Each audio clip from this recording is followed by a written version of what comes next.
Today's hearing focuses on beneficial ownership and the Financial Crimes Enforcement Network, otherwise known as FinCEN's rulemaking required by the Corporate Transparency Act, or CTA.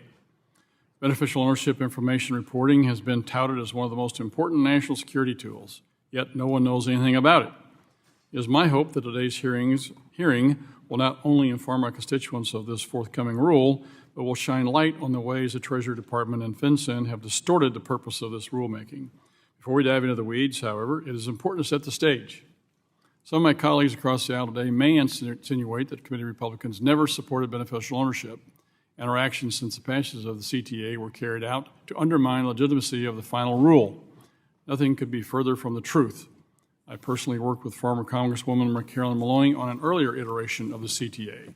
This bill, while not identical to the final CTA, was founded on the same principles. On one hand, federal law enforcement and our local sheriffs were banging down our doors, warning about the ways in which bad actors were hiding illicit profits in shell companies. On the other, small, medium, and large banks alike were frustrated with the burdensome regulation without any feedback from the government.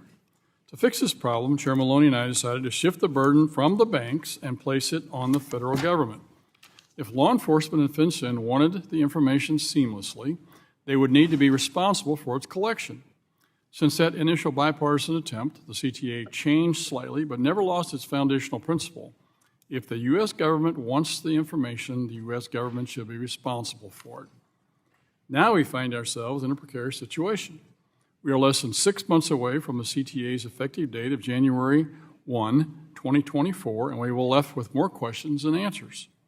In an effort to prepare for today's hearing, I joined a letter in June with Chair McHenry, Chair Williams, and Chair Womack expressing our concerns with FinCEN's rollout of the beneficial ownership plan.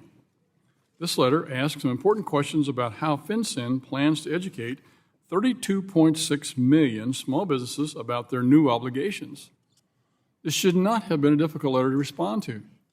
With less than 6 months to go, the education plans should be completed and ready to roll out well before the system goes live in January. Disturbingly, despite the committee's request for information on the education and rollout strategy, there has been no response. The education issue, while it may seem trivial to those not paying attention, is indicative of the larger issues with the BOI rulemaking process. FinCEN and Treasury have transformed a simple-to-follow filing system into a complex maze, leaving many scratching their heads. As I'm sure we'll hear from our witnesses, FinCEN is asking for more money and more resources. But time and time again, they favor complexity over straightforwardness. Complexity that will result in small business owners needing to hire lawyers to figure out simple things like if they need to file. This rulemaking process must be corrected. Our constituents deserve better than what FinCEN has put forward thus far.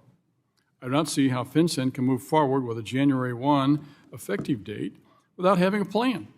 I ask all my colleagues to remember that if this filing system was not seamless, it is our small businesses picking up the pieces from COVID that will suffer. We need FinCEN to do better, and today's hearing shall be a start in outlining what that could look like.